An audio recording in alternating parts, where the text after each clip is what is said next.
Good afternoon or good morning, everyone, and welcome to TSNN webinar series.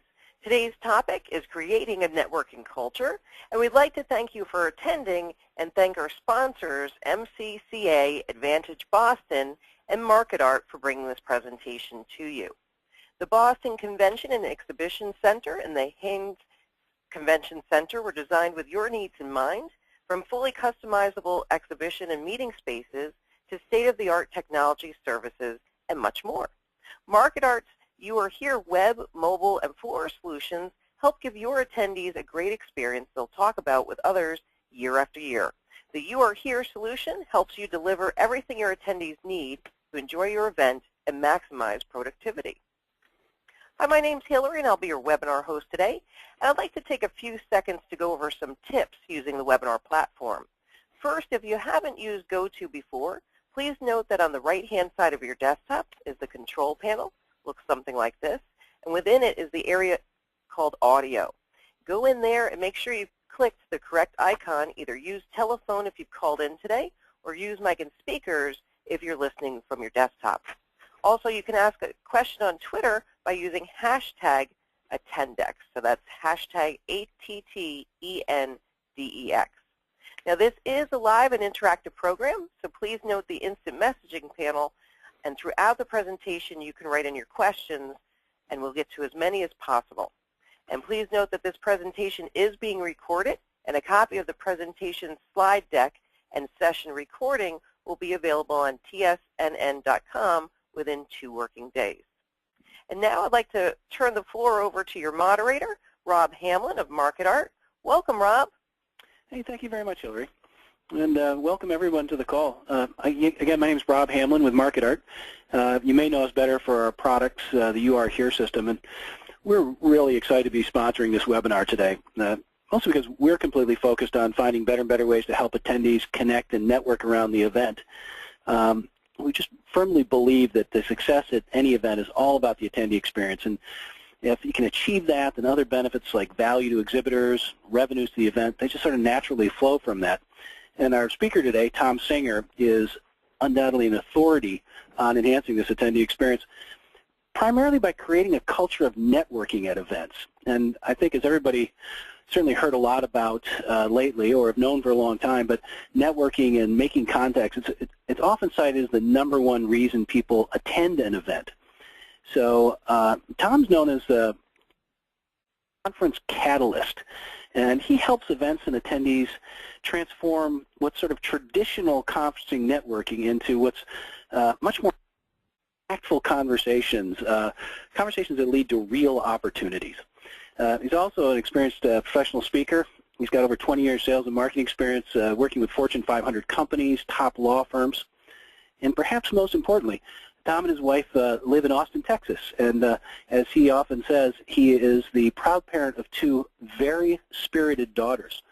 So with that, I'll turn the floor over to you, Tom, and let's get started, and thank you very much. Thank you, Rob, and welcome to everybody for being on today's webinar. You know, as Rob mentioned in the introduction, one of the main reasons that people say that they attend a conference, kind of across industry lines, is for the networking opportunities. And yet, once they arrive at these events, very often they sort of stink at making any type of meaningful connections with other people. Usually what people do is they show up with a coworker and they'll skip out on breakfast, they'll show up at the opening session, kind of sit in the back with that coworker. Usually they'll take out their smartphone before things get started and they'll start checking emails. If they talk to anybody at all, it's usually the people who they either came with from work or other people who maybe they know from, past lives or past years at conferences. They don't really ever get out of sort of that comfort zone. And yet, when I talk to meeting planners, they always tell me, like I said, across industry lines, that people come for the networking. They know that in this room, at this conference, there are some of the top leaders in our industry. And then when they fill out their survey, they'll say, well, we come for the networking, but very often they'll sort of say, gosh, you didn't give us enough time to network. I recently was with a company who had a users conference for their technology company, for their customers. And when they had their West Coast users conference, people complained that there wasn't enough time to meet their peers. Now, they had given them 3 30-minute breaks during the day with a pre-breakfast and a cocktail party for 90 minutes afterwards. It was a one-day conference. They had these people for 10 hours, and they gave them almost 3 hours of time to network. Almost a third of the day was geared towards doing things, and people came back and said, well, we really didn't get a chance to meet anybody.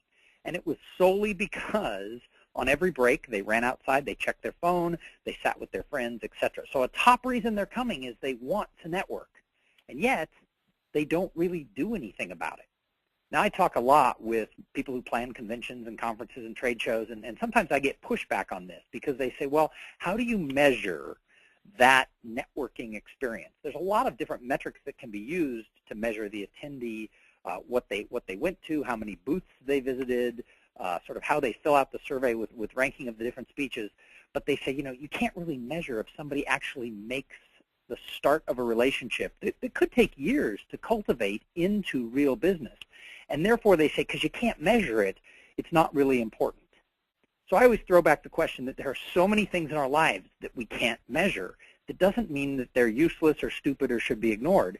Now, many of you on the call probably have children. If I asked you if you love your children, most people would say yes. If I came back and said, quantify that against how much your neighbor loves their children, people would give me kind of a cross-eyed look, like, well, I don't understand. How do you quantify? How do you measure if I love my children better than the next person?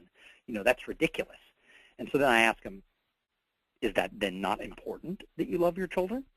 Of course it's important that we love our children or our spouse or the other people in our life. So just because we can't quantify it and put it on a pie chart doesn't mean that it's not important. And we know that people are coming to these conferences specifically for that. And because of that, we have to sort of plan ahead to create that culture where we sort of raise that bar of human connectivity. It's what people want.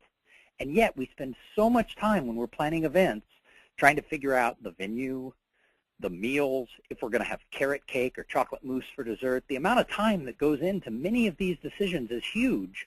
But when it comes to what are we doing to really spark people, to make those types of connections that can have forever impacts on their career, lots of times people say, well, we don't know how to do that, so we don't put much attention into that other than the agenda and the venue. And that's very important, because if the venue doesn't have areas where you can have sort of networking breakouts and have areas where people can have conversations and side areas where they can go sit, and if the agenda doesn't have time booked in so that people can actually have those breaks where they can have that human interaction, then there will be no culture. People will just go from room to room. They'll sit there, they'll listen, they'll take some notes, they'll ask a few questions, they'll go to the next session. So you have to care, is there enough room in the foyer where we can have all 300 or 3,000 people for the time during their break where they can clearly get a chance to mingle, where they're not crammed in like sardines, or in some cases where it's too big. If you put 50 people into an area that's designed for 400, it makes it kind of weird. So you have to pay attention to, does the venue lend itself to the type of networking that we want to see happen at this conference? And then thinking about, how does the agenda work? I worked with one client last year, and it was their first users conference that they'd ever put together. And they were allowing 15-minute coffee breaks. And I think it was about 400 people who were going to be at the conference. And during that time, they were going to convert the rooms from, they were going to put a wall down the middle so they could do the breakouts. And I was like, you want to get 400 people out of the room, convert the room, and get them back into the room. They hadn't really thought through that they would be racing their people to grab a cup of coffee, grab a pastry, and get into the next thing. So they had to build their agenda to have that piece in it, to allow people just to be able to sort of casually have that time. Especially when people are a little more introverted, it takes them a little bit of time to start a conversation. So if the breaks aren't long enough, they get their coffee, they stand there, they go back into the next room, and they've missed the opportunity to mingle with the other people. Another really important thing, and some people tell me I'm self-serving when I say this, but it is really, really important that you think about the speakers and their message. Even if it's a technical speaker talking on a very technical topic, how does the speaker engage with the audience, both on stage and before and after their presentation, while they're at the conference, and before and after the conference via social media and other ways that they can interact? Because the speakers, I think more than anything, set the tone for what goes on at the conference. And lots of times, we pay a lot of attention to who's going to be the keynoter. And often that is a celebrity, whether someone famous in pop culture or whether someone who's famous within the industry that we represent, we spend a lot of time looking for the keynoter, but we don't really think about what does that keynoter do to be part of the whole conference. And we don't put the same level of thought into who else takes the main stage and who goes in and talks at any breakout session, because the speakers really do have that control. And I have a sort of a mantra and a motto that goes along with this, and that is anytime you have a spot that needs to be filled with someone who's going to address your audience, think about the fact that do they have the experience, and what have I heard about them at other conferences? Because one of the true things is that lots of times we just look for someone who's smart or cool. And my mantra is just because someone is smart or they've done something cool does not mean they belong on your stage. I have seen speakers who have fallen flat. They're brilliant. They have great information, but they've been given 90 minutes, and they have 14-point font PowerPoints. They're turning their back to the audience. They're monotonely drawing on and on with the information that they're sharing. And what happens is people would rather stick needles in their eyes than listen to this whole 90-minute presentation. Now, I get meeting planners who come back and say, well, you don't understand our conference, Tom. Our conference is all about the content. Well, of course it is. Nobody wants to go to a fluffy conference. But when they ask people in advance, what do you want? Everybody says they want content. But when their butt is sitting in a chair and they're listening to someone give a presentation, everybody wants that speaker to have experience and style. And the audience is always pulling for the speaker. But if the speaker is a dud, they're going to feel like, ugh. And what's happened is people no longer will sit still. They will pull out their laptops. They'll pull out their iPhones. They'll vote with their feet. The South by Southwest conference that takes place in Austin, Texas, where I live, sort of pioneered this voting with your feet. And what happened is if the culture of that conference is if you don't like the speaker, stand up and walk out. They actually promote that. If you don't like the speaker, stand up and walk out and go to another breakout session. Well, the problem with that is sometimes people are just streaming out of the room because a speaker hasn't been vetted for that style, that ability to connect with the audience. So I think if we want to build culture, we need to spend more time making sure that whoever speaks not only has content, but also has the ability to connect with that audience and has a way in which they're going to keep the people captivated for their 20, 30, or 90-minute speech, whatever it is. The final thing about speakers, and they're setting the tone, is very often speakers speak, they go out the back door, they get in a limousine, they go straight to the airport. And it doesn't matter if it's a celebrity or if it's somebody who's not famous but is an experienced speaker who's been hired to come in and speak. The audience, it doesn't matter if it's a celebrity or not, because if they've sat there and listened to the presentation, that person is famous to them, at least for the next couple of hours. And audience members always say they want a chance to meet and mingle with the speakers. Now, not everybody does, and not everybody would walk up to a speaker and introduce themselves. But sometimes, if you have 400 or 500 people, 50 or 60, 70 people will line up to meet the speaker afterwards, even if it's not someone famous. If that person captivated and touched them, people will be lining up. And very often, speakers have it in their contract that I'm only the speaker. I speak and I leave. There was an event that I was involved with, and the meeting organizer came to me because the celebrity speaker, they had planned a 90-minute book signing and time with the speaker. So there was a time for speaking and then cocktails where the speaker was going to mingle.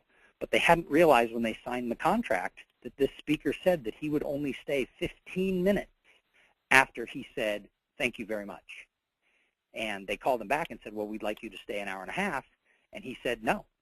And there was nothing that really they could do because the contract was signed. They'd already paid him. And that really sort of ruined the evening because everybody who was coming really thought that they would get to see this somewhat famous speaker give his thoughts about the topic, and then they'd have a chance to mingle with him. They set up a book signing, and I watched this kind of from afar, and at exactly 14 and a half minutes from the time he said thank you, he stood up. There was still a line of 10 people, and he said goodnight, and he left. Wow, that really can impact things. So make sure, if it's important to you and to the culture of your event, that you want your speaker involved for more than just a hand wave as he runs back to the airport, that you talk about that in advance. Because speakers will stay and you can negotiate that, but it has to be done in advance so it can be worked into their schedule.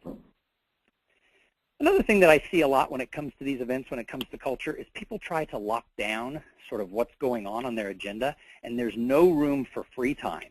Now, several years ago when time was booming and money was less of an issue, organizers could get sponsors for everything. And so they even got the after parties and the evening events. They got everything funded and sponsored. And so there was really no time for vendors or attendees or other people to sort of organize what I call pirate events, sort of those things where you tack on since all your customers are going to be there or prospects. There was no time left in the schedule for anybody to plan anything because there were so many great things happening from 7 in the morning until 2 in the morning, all day long and into the evening. But as money has dried up, there hasn't been as much things to be sponsored in the evenings for dinners and cocktail parties. But the problem is that they also, because they were getting everything sponsored, a lot of organizers wrote in that no sponsor can do anything. They can't have a hospitality suite. They can't take a group out to dinner. And we've locked it down so tight that there's really no serendipity of things going on. And again, I'll use South by Southwest as sort of the example. One of the reasons South by Southwest has become such a big deal is because so many companies and so many individuals and other people in the technology and other industries host their own parties that go on all over town.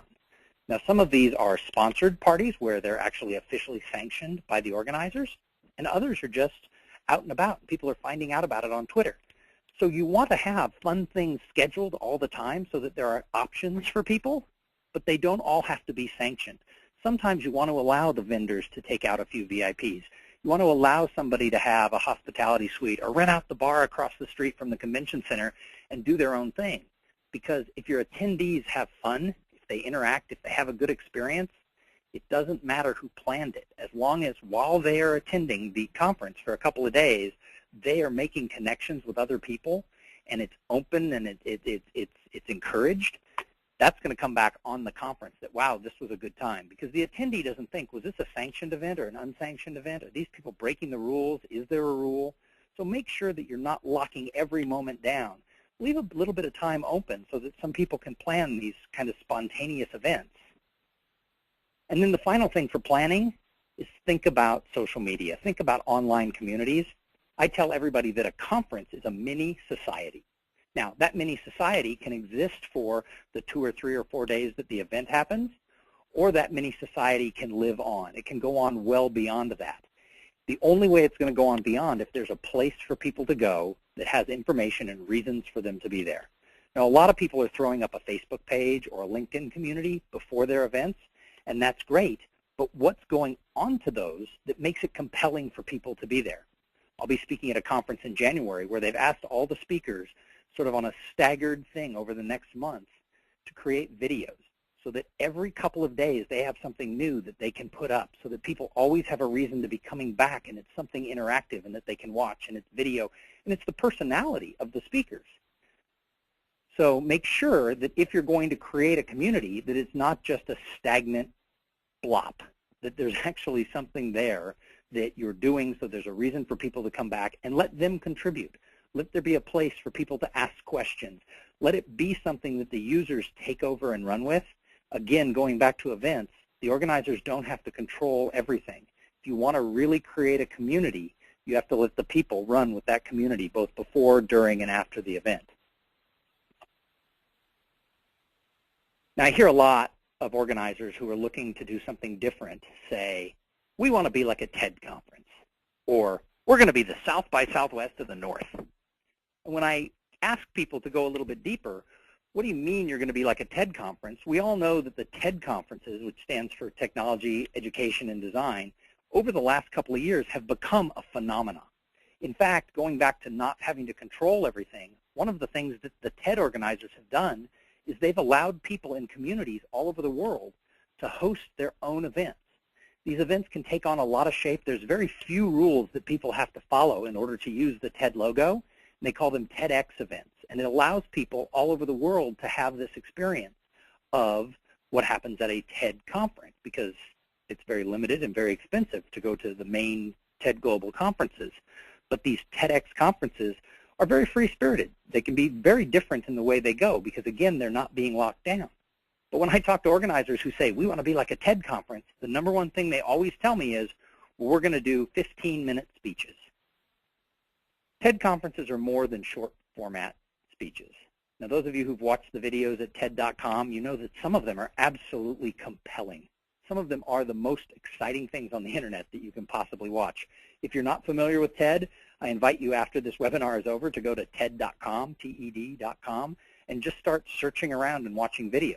None of them are more than 18 minutes long, because that's the format of a TED conference. I will tell you to block out a lot of time because it can be very addictive. Start watching these videos, 4 or 5 of them later, you've been 2 hours on TED.com. However, it's not just short videos that makes TED a phenomenon. It's not just, you know, the open parties that happen at South by Southwest that make it a happening. There is so much more that goes into it. So taking the short format, that's great, but not every speech can be 15 to 18 minutes. There are certain topics that must go longer. Certain things when you're hiring a motivational speaker or someone to kick it off who is a real storyteller. Sometimes in order to really build to the crescendo of what they're going to do, their stories alone can be 15 minutes. So sometimes you have to have full-length speeches. However, when you're dealing with people who maybe have one idea and maybe they're not as seasoned, maybe that's good to have some shorter format so that you're not putting someone up there who you're trying out. You're not putting someone up there for a 90-minute presentation. But if all you do is short format speeches, sometimes what I've seen happen is you can get 4 or 5 really boring people, and then instead of one boring person, you've had 4 or 5 boring people, and now people want to scream and run out the door. So make sure that you're thinking through why you take on an idea. What is it that you're doing, and what really goes behind that culture? I think what makes TED so phenomenal is the fact that the people who are putting on the TED Talks at TED Global, they say they put anywhere from 40 to 60 hours prepping for their speech. That's what makes those speeches so great. It's not because they're 18 minutes long. Now, when I talk about networking, a lot of people have preconceived notions about what it even means to network. If I talk to 10 different people, I might get 10 different answers as to what does networking really mean and why is it important to your career. But it does matter because all opportunities in life, everything we do, comes from a person. Most of you are probably sitting down right now in a chair. That's a fine chair that you're sitting on. Well-crafted, holds your weight, does what it's supposed to do, but that chair has never, ever sent an opportunity to anybody, and it never will. And yet, if you walk out into your office, if you go talk to your neighbor, that person, no matter who it is, has the ability within them, and probably does all the time, to bring opportunities to others. So therefore, really having the connection with people and not being closed off in your cubicle, being open to a lot of ideas, asking a lot of questions, that is what brings opportunities. And all of our careers depend on it. I don't care what your job title is. You know, I don't care where you want to be 3 and 5 years from now. All of our careers depend on networking. And we learned this lesson during the recession of the last 3 or 4 years. So many people, because I've been speaking on this topic for 7 or 8 years, so many people would say, oh, well, that networking stuff, you know, that's kind of nice, but that's, you know, that's really not what we're about. Until they got laid off and they looked around at the other people who were laid off with them. They turned around and they looked at who got jobs quicker. And the people who got jobs, they'd say, how did you find that opportunity? And they would tell them it came through someone in their network. I had a woman call me up, took me out for coffee. She heard I was very well networked. She knew I knew a lot about the topic. She had been laid off. She'd been looking for a job for 5 months.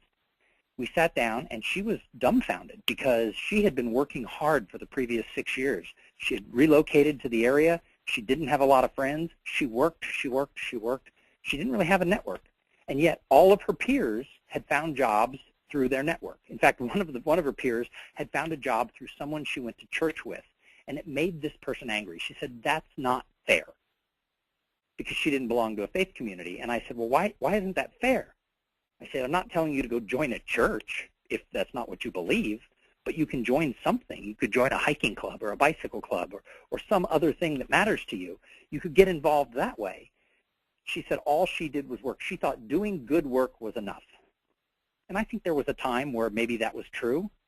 But right now with social media and with so many people in the workforce, it's a competitive world. And there's a lot of noise out there. And the only way that you can rise to the top over the noise in your career is for people to really know who you are, to have experienced you directly or indirectly. And lots of times people talk about LinkedIn or something like that, and they say, oh, I have 2 million people in my network. Well, not really. If you can't pick up the phone and call somebody, or if you're not one person removed the power of a network diminishes. It doesn't mean it couldn't happen. Someone, who you've never met, who you have a digital link to, suddenly brings you an opportunity. Sure, it happens. Every now and then, I get an opportunity to speak at a conference because of a Google search. And almost every time it happens, I almost fall out of my chair because I spoke 58 times this year, and 54 of them came from someone who saw me live, heard me on a webinar, or knows someone who did one of those two things. Always, almost every time, my career depends on someone who at least knows of me, not a Google search. So whatever you do for a living, your career depends on having those connections that can open doors for you. And it's the way we all find new opportunities. As conference organizers, the ones who are my friends and I talk to, that's one of the things they bill as why people should come to their trade show or their conference or their seminar. They say, come because you're going to get exposed to people for new opportunities. So we know that that's what we're doing. We know that's what we want.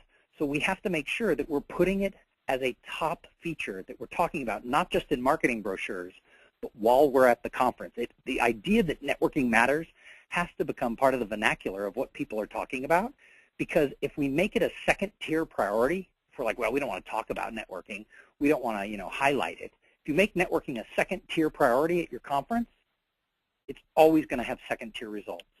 The things that matter, the things where we succeed as people are always those things that are front and center. And the future success for somebody in the audience might come from someone else at that conference. And how exciting is that to know that we helped that in some way because we helped organize, or we spoke, or we did something that allowed those people to make that connection where, bam, their life was better, their career was better, their family was better. Who knows? Just knowing that we're putting people into that position really should make all of us excited, because at the same time, all of us have that same opportunity, that it's going to be the people we meet at the conferences that bring us personal opportunities. Now, as I said before, there's a lot of preconceived notions about what's networking and why it's important. So some of us, I can't see the audience. I often will ask an audience because I can tell. I'm 45 years old. So those who are 40s and older will know right away what I'm talking about when I talk about the movie The Breakfast Club. I had one guy come up to me recently at a conference and goes, oh, my mom loved that movie. So as we have younger people come into the workforce, it's funny because some of the analogies I will use might be outdated. But for those of us who know and remember the movie The Breakfast Club, think about that. They showed up for detention that day. They walked in. They knew right away who the freak was. They knew who the brainiac was. They knew who the athlete was. They knew who the prom queen was. And they certainly knew who the thug was. But after spending time together at the end of the day, they suddenly were able to break down all those stereotypes, and they realized that everyone there had something to offer, that everyone shared a little piece of that. And what we need to do with our convention audience is do that same thing. We need to be the Breakfast Club for everyone in the audience. We need to break down that. It's not vendors versus attendees. It's not, well, the board members, are special, or the members who've attended 20 years are more special than somebody else. Everyone who is part of that mini society, everybody has an input, and everybody matters, and everybody shares that same desire to walk away from that conference with that little piece, that little something that makes them say, wow, I am so glad that I came here because I had that connection. And it all starts with one word. It all starts with hello. If we can make it part of the culture where it's okay for the people in the audience to turn to others and just say, hi, how you doing? All of a sudden it's not so scary, because the power of hello, once we say hi, we can talk to them for a little time there. When we pass them again the next day in line to get a cup of coffee, we can talk to them. You go to the gym in the morning, you're running, you turn on the treadmill, that person you said hello to is standing right next to you. Boom, there's power in that. So what we have to do as organizers is make it easy for people to say hello to each other, because that simple word suddenly makes everybody on an equal footing. And that's why I always encourage that people just let it be known that at this conference, if you see anybody standing by themselves during a break or sitting by themselves during a meal, we've all failed. Anyone who's sitting off on their own looking dejected or not knowing how to start a conversation, then somehow we've all failed. I try to teach people that when you stand in those little clusters of 3 or 4 people, think about it, you've all been to these happy hours or breaks at conventions where people are standing there talking and there's a lot of energy. if you don't know anybody and you walk in a little late, suddenly it feels like everyone in that room, you kind of start thinking, God, did they all go to kindergarten together? It seems like they're all old friends. Well, they're not, but they're standing shoulder to shoulder in a little cluster of 4 people. That becomes a closed cluster. So I teach people, when you have these conversations, just open that cluster a little bit, leave room for somebody, so that if somebody wants to come up and say hello and join the conversation, it's easy for them to do it. They don't have to sort of weasel in between 2 shoulders. Something that simple really changes the way people do it. I've actually seen, after we talk about this at a conference, I've seen people walk up to strangers who have that open space and thank them for having an open space, and they get invited right into the conversation. Whereas if it wasn't open and talked about, and if it wasn't part of the culture, it never would have happened. So I already talked on the power of hello. It's so important that you really have an atmosphere where people are going to break free from their coworkers and talk to those new people. Encourage people to be curious about who's there and why they're there. One of the best questions that people can ask each other at a conference is, why did you attend this conference? Now, we all have reasons that we go to conferences, but my reason might be different from yours, which might be different from Bob's and different from Mary's. When I start asking them, why did you come, I learn about things I hadn't even thought of, and suddenly it makes it so much better for me. And we always have to remember that people bring opportunities, and they choose to do business with people they know, like, and trust. And sometimes people say, well, people do business with people they know, like, and trust. That's a cliche. It's true, but think about your own life. When do you give business to someone who's a jerk? Intentionally, when you have other options? Never. You always go out of your way to give business to the people who you know, like, and trust. If you were hiring in your company and you knew somebody through some social situation who you knew was a cheater, or who you knew, didn't pull their weight, would you let your boss hire them into your society at work? Of course not. Now, the flip side, if you knew somebody who was a hard worker who was going to make your whole team better, you would most likely make that introduction. We do it all the time. And yet when we're at a conference, because that mini society usually only lasts for a day or 2 or 3, we forget that it's important to get beyond a change of a business card and actually get to the point where we have sort of a discussion with people and peel back that layer of onions to where that layer of the onion to really know who people are. But people have to be approachable. If people aren't doing their part to make it easy for them, for people to come and talk to them, then it's not going to work. If people are throwing up walls, none of this works. So the first thing we have to do is we have to make sure when we plan the events that the name tags are really going to be visible, that the names are printed in a font that's easy enough for people to read. I mentioned I'm 45 years old. Boy, it's getting harder and harder to read those name tags that are in 10 or 12 font. I really need those to be big and bold. It needs to say their company. It needs to say what city they're from, because the name tag is one of the best tools to get people talking.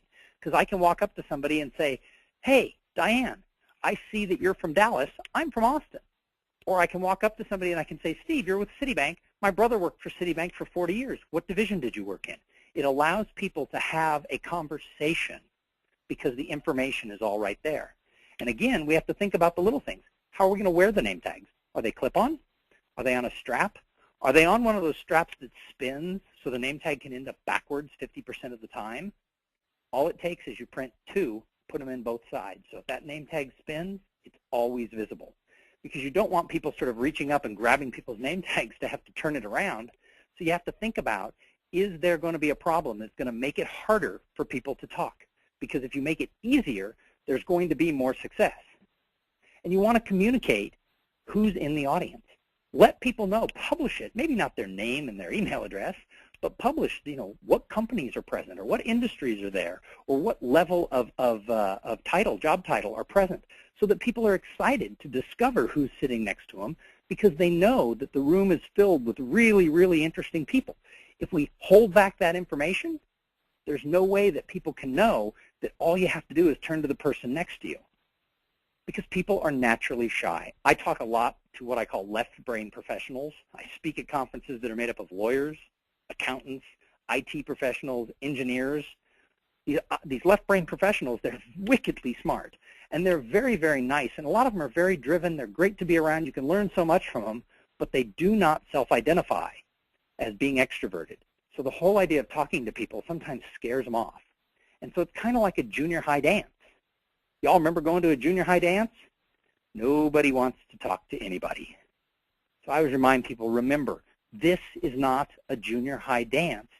This is a business conference. Now, if you look at your screen, this is a junior high dance. For those of you who might be on audio only, I have two pictures of a couple of teenagers sitting next to each other, and they don't want to look at each other. They're dressed up, they're at the dance, and nobody is looking to the left or the right. Now, this little boy in the picture, he really missed out, because all he had to do was ask a few questions, and he may have found out some very interesting things about this person sitting next to him. He may have found out that she was a black belt in karate. He might have learned that she has visited 9 countries, including having set foot on the African continent. He might have learned that she had just been accepted to go to a magnet school program for math and science that's the 21st highest ranked public high school in America. But he didn't learn any of those things about that little girl because he never asked my daughter a question. He never asked my daughter a question. So he didn't know what a fascinating person was sitting right next to him. Now, shame on her, because she didn't talk to him either. But we're not at a junior high dance when we go to these programs. So it should be a lot easier to turn to somebody and just say hello. But we have to remember, and we have to remind our audiences that our BlackBerries, our smartphones, our Droids, our iPhones, those aren't our friends. They can't really love us back. Now, we don't want to discourage people from using their phones, but we do want to discourage them from taking them out during the breaks. One of the problems is that, oftentimes the organizer or the MC will stand up and say, hey, put your cell phones away. Well, we live in an age where we're all attached to our cell phones. I don't know about you, but I've got my iPhone sitting right here. Even as I speak to you, it's like really close by. It's turned upside down, but I'm very comfortable knowing that it's right there. My wife left her phone at home the other day, and she drove all the way back to get it because she couldn't be without her phone. We live in a time where those phones are very important. So we don't want to tell people totally put your phones away. But we want to establish within our community that standing next to the coffee and checking your email or having a phone call isn't really acceptable in the community. If people have to take a phone call, walk outside. Walk a little bit away from the networking area and do your business. It sends a message to people that says, I'm going to be right back. I've got something to take care of. When people stand right in the middle of the area, or when they walk into a breakout session and sit down and pull out their phone and stare at it and start typing away, it sends a message too. It sends a message that says, I have something much more important than you to take care of right now. Don't talk to me. And humans, we make judgment calls on people all the time. And what happens is when you're buried in your phone, people see you and they think, well, I can't approach that person. So they don't approach you. Later at the cocktail party, when you're ready for people to come talk to you, they've already made their decision that you're not somebody they want to talk to. And often they don't even remember why. They just move on because they have already scratched you off their mental list. So we want to discourage people from checking their phones during their breaks. But the shy people try to hide behind it. The shy people try to use the phone as it's a way to look busy. But it's not. It's a way to say, don't come and talk to me. So it's finding that balance.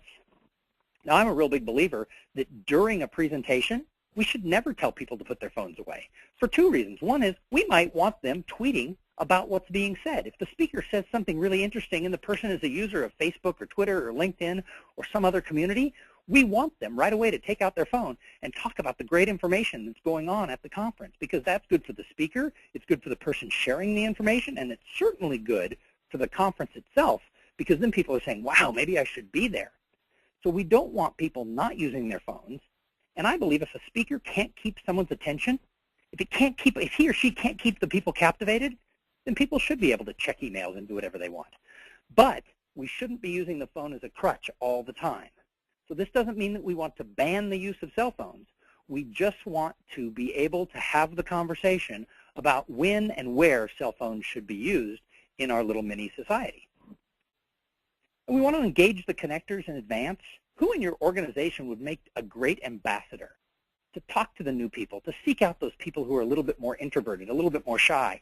Engage those people early and make them part of the welcoming team, because those people who naturally love to go up and talk to people, they love to be asked to help, and they would like nothing more than to have an official role that, hey, we're part of the team that goes out and makes sure we never have anybody who's all by themselves.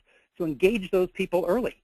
and encourage people to invite others into those conversation clusters that I talked about. When people are talking and they're shut down, other people feel left out. If we make it a conscious thing that everybody should be inviting people in because you never know who you're going to meet, that's great. And designate sort of newcomer groups, somehow have these things on the name tag. A lot of people use like little banners or different colored lanyards that the name tags hang on that says, hey, this is a first timer, or this is someone who's on the board. When people have those little designations present, it makes it easier for others to walk up and talk to them. I attended one conference a couple years ago where they were really big on making newcomers feel welcome, because one of the biggest complaints they got was that newcomers felt that the organization was a little too cliquey, and so they were like, you know, they wouldn't come back because they didn't feel they knew people. So they enlisted their board and some others to, anytime you saw a newcomer, they had a little gift for them, and everybody who was on the board carried 4 or 5 of these gifts, and every time they would see somebody with the newcomer banner, they would go up and talk to them and present them with a gift. That gave them a reason, as sort of one of the old-timers who knew everybody, to get out and get other people engaged. Because we have to crush the cliques if we want our conferences to grow. If people come and they think, well, wow, this is a family reunion for all the people who've been involved for years and years, and they really don't care to talk to me, and they're having their own little private conversations constantly, all of a sudden, we're constantly fighting for new first-timers, because you're not going to get second and third-timers other than the members of the cliques. Now, sometimes groups tell me, you know, well, we don't have cliques in our group. We're a very open group. We have a spirit of openness. And then I attend the event, and it's entirely the different thing. I went to one organization's event where I was a member, and they talked about the fact that they were so good at approaching people. I mean, it was their whole spirit that was going on at the conference.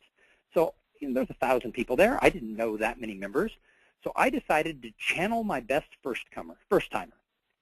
I'd been to this event 3 or 4 years, so I stood around during the breaks the first day, during the cocktail hour the first night, and you may be able to tell in the 40 minutes we've spent together, I'm kind of an outgoing guy. I can walk up to anybody and talk to them. But this particular day, I decided I would do an experiment, and I sort of stood near a pillar. Now, I wasn't being totally freakish. I wasn't like some sort of weird stalker, like looking at people like, Arr. I was just channeling someone who maybe wasn't as comfortable talking to people who didn't know anybody. Now, the downside to my experiment was I did have some friends there who would come up to me and talk to me, and I would have to get out of my little role play and be myself because I didn't want my friends to think I, you know, had changed or didn't want to see them. But the rest of the time, I sort of put on this face like, God, I wanted to see people. I smiled at people.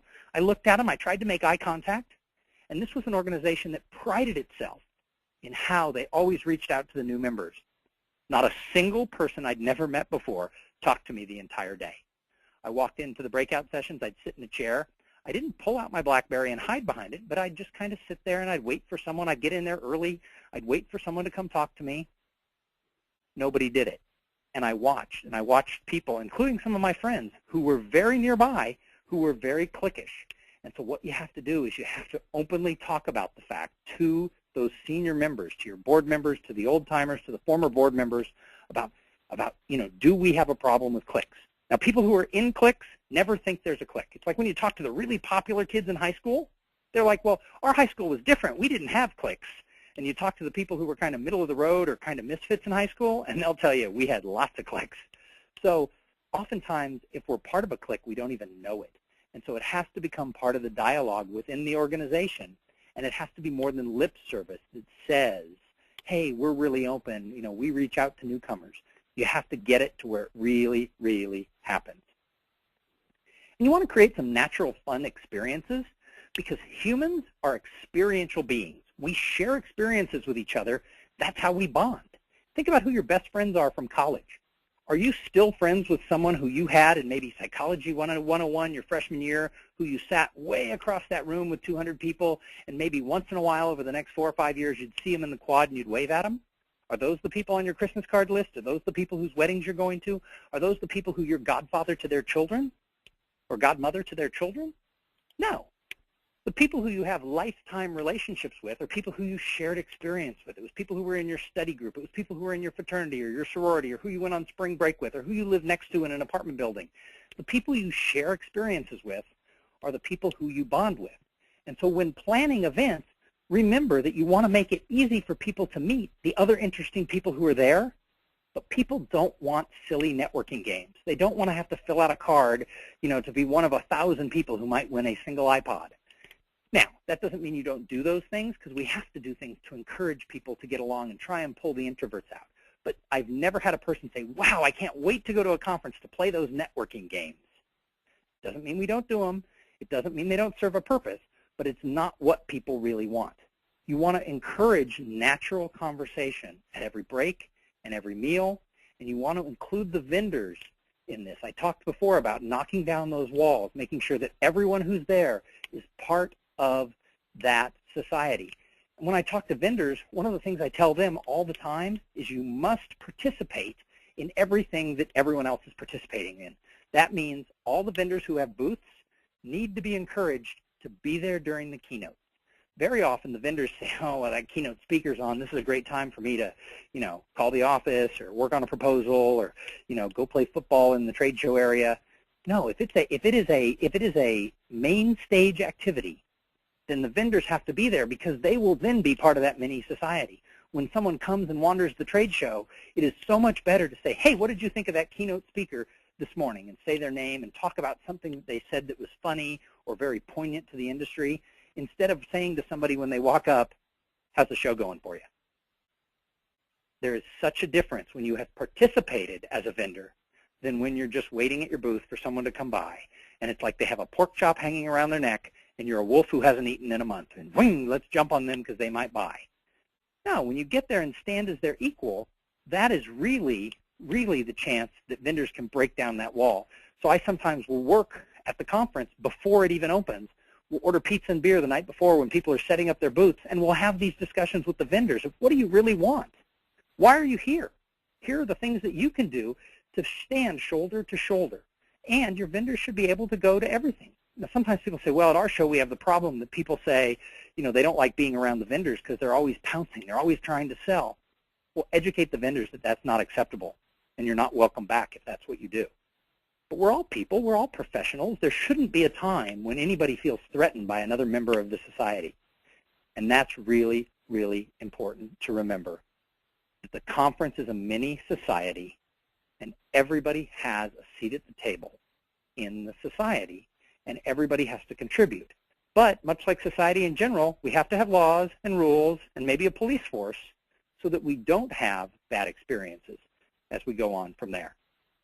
I talked a little bit about shared experiences. This is just a picture of something I went to last year. It was an internal meeting for a company, and the night before, they had rented a track where you could remote control drive little radio-operated cars. And they had about 150 people at their event, and the cocktails went around, and everybody went through and had races. They talked about it for 3 days. It was a small gathering, and it was an internal meeting, but I've never seen a group bond over an activity as simple as everybody getting to drive the remote control cars. Now, that wouldn't work at a conference with 3,000 people. You have to have different types of experience. But remember what I said about shared experiences build relationships. Make sure that there are activities that are more than just getting a cocktail and standing around, because that can happen anywhere. When you do something unique that's not exactly like was done at every other conference, that's what gets people talking. It gets people to remember it. It gets them putting it out on the internet saying, wow, if you missed this conference, you lost out. And it turns your event into an industry happening. And I can't give you a roadmap of exactly how to do it, but when your event becomes an industry happening, everybody knows it. The attendees know it, the vendors know it, the people who didn't show up know that they missed something, and you as the organizer know, wow, what did we do? Because this really, really worked. And so once the event is over, that's not the end. It's not really over. Once an event is over, your culture can go on. Your mini society should live on. Because meeting someone once at a convention does not make them part of your network. Meeting someone once makes them someone who you've met once. People have to have 7 to 10 meaningful interactions with somebody before the other person even cares you exist. You know, they've done surveys with like salespeople. They call 4 times, they don't get a call back, they stop calling, but the average buyer waits until 7 to 10 times before they call the person back. It takes time to build these types of relationships, to be noticed, to stand out. And if all we're going to do is show up once a year, that could take 7 years to build a relationship. So we have to have ways that we follow up with people. Attendees must know that they have to own that follow-up when they get home. So it must be something that's encouraged, that they have an easy way to follow up and contact people. And because most of us have some sort of an online presence, we want to make that easy for people to be able to discover where people are. Do they write a blog? Are they on LinkedIn? Do they use Facebook for their business? Some people don't. But we have to be respectful of that fact that not everybody creates communities the same way. So we have to create communities in a lot of ways so that those people in the attendance list can find a way to participate in a way that's comfortable and natural for them.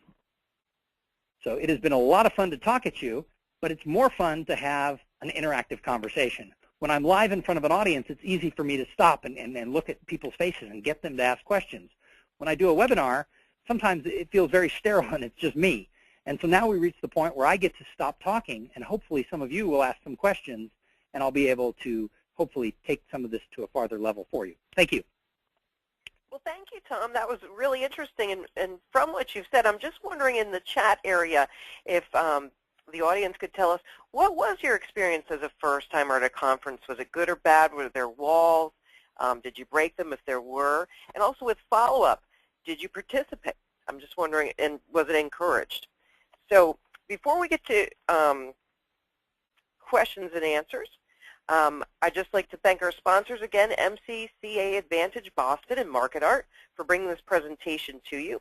In Boston at both the BCEC and Heinz Convention Center, the MCCA's communications team will help you, your attendees, and exhibitors make lasting connections with free wireless internet access throughout our facilities and incite support to assist you with social media and media outreach. And the Advantage Boston team is dedicated to delivering your event your way.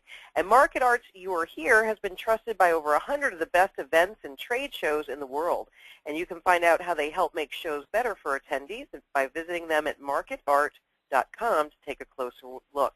Now I'm going to open up Q&A, and just as a reminder, if you want to ask a question, go into the control panel, and you can type in your question there, and I'll read it aloud for a speaker to reply to. And first question I'm always getting is the slide deck and recording. It will be available within 2 days on tsnn.com in 2 business days. So with that said, let me open up what I have for questions already. And I have one here for you, Tom. Let me just open that. Don't you think smiles and eye contact with fellow event pros are super important to open those clusters? Oh, absolutely. I mean, that's the whole thing is that, it takes 2 people to make contact. So it's not just the responsibility of the person in the cluster to leave the cluster open. It's the responsibility of people who want to come in and join the conversation to also be aware of what's going on. And there's sort of 2 sides to that. One is some conversations are open and available for, other people to join. Sometimes people are having a little bit more serious conversation, so you want to be a little bit respectful and not barge into something. But my belief is that during the networking hour is not really the time to be having private conversations anyway. I was at a conference recently, and the speaker who was there, me and another person, and the other person was actually a meeting planner, wanted to go and tell her, wow, great job. And we walked up, and we were sort of waiting on the outside. She was in a little cluster of 3 people. And I did finally make eye contact, and she looked at me and said, could you please go away, because this is an important conversation that's a little bit private. And I don't offend really easily, but I thought, really, because you just finished speaking, we're in the networking area, maybe you should have scheduled to have this somewhere else, or at least taken the people down the hall if it got, to be an intense thing. But the meeting planner who was standing next to me, the comment was directed to me, the person I was with was extremely offended. And I doubt that that person would ever hire him just because it came off as kind of rude. And so I think one of the things is it's a 2-way street to be able to start that conversation. So certainly if you want to enter a conversation, making eye contact, paying attention to the body language of the people who are talking is important. Just as important it is for people to allow their conversation to be open so it can come in. But I'll tell you, a smile is really, really powerful. If you can make eye contact and smile, you can say hello. And if you can say hello, you've opened up a world of conversations. Great. And, how do you think you can dismiss yourself gracefully from a group conversation? Can you give some examples of that? Oh, and that happens all the time, is people get into a conversation, but you only have a short amount of time. You want to meet 3 to 5 new people, while you're at an event.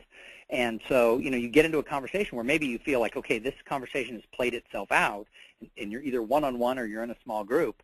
One of the great ways is, and it takes practice to not come off as rude, but one of the great ways is when you get to a point where you can say this, is just ask the other people for their business card and say, oh, it's been a pleasure talking to you. Do you have a card? And when the person produces a card, usually they have them at events, and you trade cards, you can take it and say, gosh, thanks, it was so nice to talk to you, and that gives you the chance to walk away. Sometimes I go to these conferences and people walk up and shove their card in everybody's hand in the circle, and I thought, boy, you're never leaving. You just gave away your ticket out of this conversation if you want to go. So just, looking for times when there's a break. Sometimes you're going to get stuck and you don't want to be rude, and that happens, but I think that's really the exception. Usually we can find ways to gracefully say, hey, it's been fun talking to you. I really do have some other people I have to go talk to. I hope we run into each other again. Somebody asked me on a call recently, they said that part of I hope we run into each other again. They go, what if you don't like the person and you don't want to? You don't want to necessarily lie, but you still want to be polite. So, maybe it's just something and saying it was very interesting to talk to you in a very polite manner and move on. But, sometimes you are going to get stuck. I mean, I was at a conference recently, and there was somebody I wanted to meet, and I could tell they were getting ready to leave, and I just couldn't get out of the conversation without being what I thought was rude, and I had to make a decision, be rude or chase this person down, or let that person go and just stay in the conversation, and I chose not to be rude, and it was probably the best thing. Great. Well, thanks for that advice. And we're wondering, can you tell us about an event that you went to in 2011, this year, that really stood out as an event that really fostered terrific networking? Gosh, there were so many of them, but I would have to say that, let me talk about a small event and a large event. A small event was the users conference for a local software company in the city where I live, and kind of at the last minute, they knew of me. They didn't know me. They said, let's hire Tom to be the conference catalyst. They'd heard about it. Somebody told them what I do, and they were having several hundred people.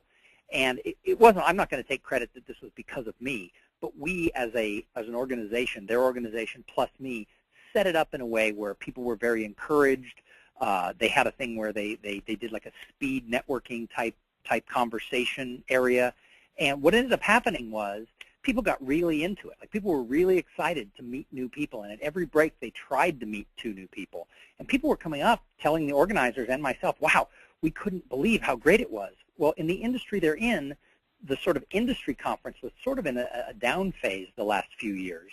And their event now has sort of replaced their customer event, has replaced it as the industry happening. And as they're planning for next year, they're getting calls from people who aren't their customers asking if they can pay to attend the event because it was so well received by everybody. And a lot of it was they made the entire focus. It wasn't hidden.